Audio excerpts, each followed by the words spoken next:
আসসালামু আলাইকুম। আজকের ভিডিওটা হলো আমার খামারে এখন কয়টা মুরগি আছে, মোরগ আছে, খামার থেকে কি পরিমাণ ডিম পাইতেছি তা সম্পূর্ণ বলবো আজকের এই ভিডিওতে। সো ভিডিওটি দেখেন। এখন বাজে প্রায় 2টা-2:30টার মতো খামারে আসলাম। এই যে দেখেন মাশাআল্লাহ মোরগগুলো। আমার এইখানে মোরগ আছে হলো 10টা, আর সব কালারের মোরগ আছে। দেখেন লাল, কালো, সাদা সব ধরনের মোরগই আছে। মানে আমি মাল্টি কালার, মানে এক এক কালারের রাখার চেষ্টা করি, তাহলে বাচ্চার কোয়ালিটি খুবই সুন্দর আসে। সব কালারের মিলায়া বাচ্চা হয় আর কি। আর এই যে সাদা একটা মোরগ আছে, দেখেন মাশাআল্লাহ। এই মোরগটার বয়স 2 বছরের কাছাকাছি হয়ে গেছে। এইটার পায়ের নখটা একটু খেয়াল করে দেখেন কত বড় বড় হয়ে গেছে। এই যে এই মোরগটার বয়সও 2 বছরের কাছাকাছি হয়ে গেছে। এইটারও পায়ের নখটা দেখেন কি পরিমাণ বড় হয়েছে। আর এই যে এগুলো হলো ছোট মোরগ, মানে এগুলোর বয়স এত বেশি না।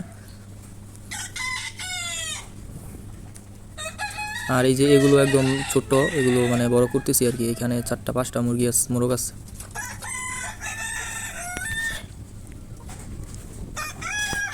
আর এই যে দেখেন মাশাআল্লাহ ডিমগুলো।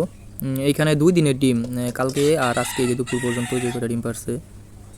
আমার এখানে আমি আগে বললেন এই যে কয়টা মোরগ মুরগি আছে। মোরগ তো 10টা আছে, আর মুরগি আছে হলো 40টা।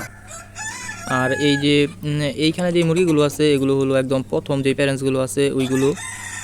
এগুলো এখন তুলনামূলক ডিম কম পারে।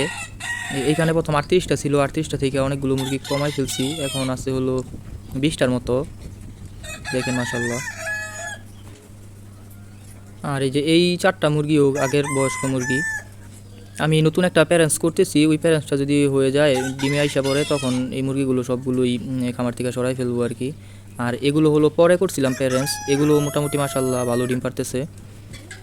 1 বছর 1.5 বছর পর্যন্ত খুব ভালো ডিম পারে। এরপরেই গিয়া মুরগির বয়স হয়ে গেলে তখন ডিমের প্রোডাকশন আস্তে আস্তে কমে যায়। তারপরেও এখন আমার এখানে এই যে এই 2টা মুরগি দেখতেছেন, এগুলো একদম নতুন প্যারেন্টস, মানে এই যে আজকেই প্রথম ডিম পারছে মাশাআল্লাহ। এই যে এই কালোটা আর সাদাটা এখন পর্যন্ত ডিম পারে নাই। এই 2টা বাদে আছে হলো 40টা, আর এই 2টা নিয়ে হইলো 42টা। আর যে এই খাঁচার মধ্যে যেই মুরগিগুলো আছে এগুলো হলো পরের মুরগি, মানে নতুন মুরগি। আর ওই সাইডেরগুলো হলো পুরান মুরগি, যে এই পাশেরগুলো। আর এই যে ফ্লোরটা হলো মাটির। সব থেকে বড় সমস্যা হলো এই যে মাটির ফ্লোর হওয়ার কারণে ইঁদুরে প্রচুর ঝামেলা করে, মানে বারবার খালি মাটি করে আর ওষুধ দেওয়া লাগে।